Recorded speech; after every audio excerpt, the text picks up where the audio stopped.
सबसे पहले आप सभी को राधे राधे, जय श्रीमन नारायण सादर। देखिए, सनातन के प्रति टिप्पणी करना, मैं तो कहता हूँ धर्म एक ही है, सनातन है। और इसके प्रति आज लोगों के अंदर जो भाव आया है, जागरूकता आई है, ये पहले से ही होना चाहिए और हमेशा तक होना चाहिए। आप जो कहते हैं कि सनातन के प्रति लोग जो कमेंट कर रहे हैं या गलत साबित करना चाह रहे हैं या सनातन से कंपेयर कर रहे हैं, तो स्वाभाविक सी बात है।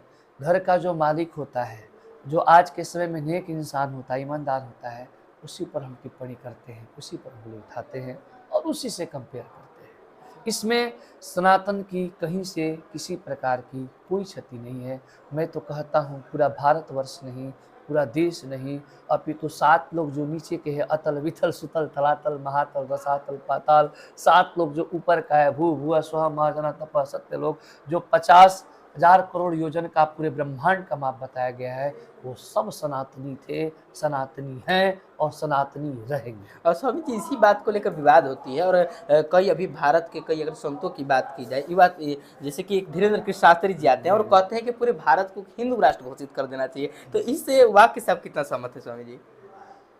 देखिए, हिंदू राष्ट्र तो पहले से ही था, अच्छा, सदा से ही था, क्योंकि सबसे पहले धर्मशास्त्र, हम कहते हैं कि दुनिया के हर विज्ञान जो है वेद को अपौरुषीय मानता है, तो भैया उसी वेद से पुराण की उत्पत्ति है और उसी पुराण से भगवान नारायण से ब्रह्मा और ब्रह्मा से मनु आदि का सृष्टि का जो वर्णन किया गया है, तो मनु से सभी मानव का विस्तार हुआ है। तो मैं कहता हूँ कि मानव राष्ट्र घोषित होना चाहिए, इसमें कोई दिक्कत नहीं है। रही बात हिंदू का, तो हिंदू शब्द कहाँ से है? हिंद महासागर से आया है, जो हिंद सागर से जुड़ा हुआ है, इसी से हम भारत का नाम, विशुद्ध नाम इसका भारतवर्ष है, हिंदुस्तान है।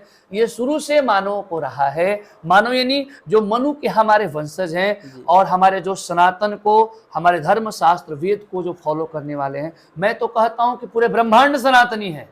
तो यदि आप सब अपने आप को सनातनी मानते हो, तो फिर इसमें हिंदू राष्ट्र घोषित करने की क्या आवश्यकता है? ये ऑलरेडी है। लेकिन यदि आप सनातन से कट रहे हो, हट रहे हो, अपने आप को सनातन से पृथक मान रहे हो, तो भैया इसको हिंदू राष्ट्र घोषित कर देना चाहिए। इसमें कहीं से कोई दूर कोई से कोई सपोर्ट नहीं है, क्योंकि हम शुरू से सब हिंदू बोले तो मनु के वंशज हैं, सनातनी है। अच्छा, इस मैसेज को लेकर स्वामी जी क्या कहना है? स्वामी जी, अभी लगातार बिहार की बात करें तो संतों का आगमन होते जा रहा है और अभी हाल ही में धीरेन्द्र कृष्ण शास्त्री भी बिहार में आने वाले, इसको लेकर राजनीति सरगर्मी तेज हो गई और कई नेताओं ने कर दिया कि अगर वो हिंदू मुस्लिम करेंगे या विवाद करेंगे तो संत कहाँ से धर्म में बांटने का काम करते हैं, और ऐसा आरोप लगाया जाता है संतों पर कि हम रोक देंगे, नहीं आने देंगे। वो मैं ऐसे राजनेताओं से बहुत नम्रता पूर्वक निवेदन करूं कि आप ये कैसे, मैं आपसे प्रश्न भी करूं कि आप ये कैसे जान गए कि धीरेन्द्र कृष्ण जी यहाँ पर आकर के हिंदू मुस्लिम करेंगे? या पहले से कैसे तय कर लिया?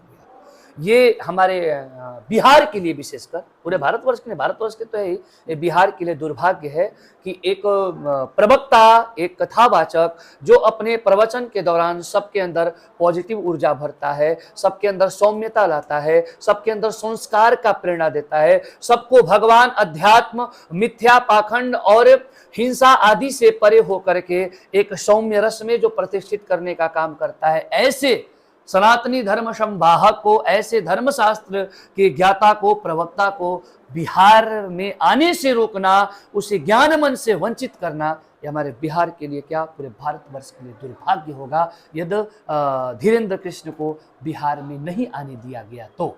ये हमारे लिए बहुत बड़ा दुर्भाग्यपूर्ण है। सबसे बात, यदि आप कहते हैं कि हिंदू मुस्लिम, यदि कहीं वो राजनेता जो भी है, मुझे नहीं पता कौन है, मैं सुना भी नहीं, आप जब प्रश्न करते हैं तो मैं आपके प्रश्न के आधार बना करके कहता हूं, यदि वो मना करते हैं और मना करते हैं तो फिर आप किसका पक्ष ले रहे हैं?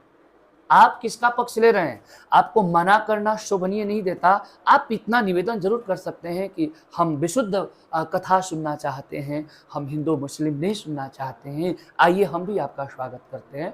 और आपको भी मंच पर जाकर के स्वागत करना चाहिए, पूजा करना चाहिए। चाहे किसी भी धर्म तो एक ही है, और भी मजहब, पंथ, संप्रदाय के लोग आते हैं, तो आप तो राजनेता हैं, आपको तो अध्यात्म मंच का आश्रय लेना चाहिए। आपको आगे बढ़ने के लिए भी और भी बहुत आशीर्वाद, शुभकामना बहुत जरूरी है। तो आपको तो यजमान बन करके, एक भक्त बन करके उसमें सम्मिलित होना चाहिए, न कि किसी संत को आने से आपको साधक बनना चाहिए, रोकना चाहिए, गलत। तो आप सुन रहे थे प्रेमाचार्य पीताम्बर जी स्वामी जी महाराज को, जिन्होंने साफ साफ शब्दों में कहा कि अगर आपको भी आगे राजनीति की ओर बढ़ना है तो आप भी उसका सहारा लीजिए, और हो सके तो इनका सपोर्ट ना कर सके तो विरोध तो कदापि नहीं करना चाहिए।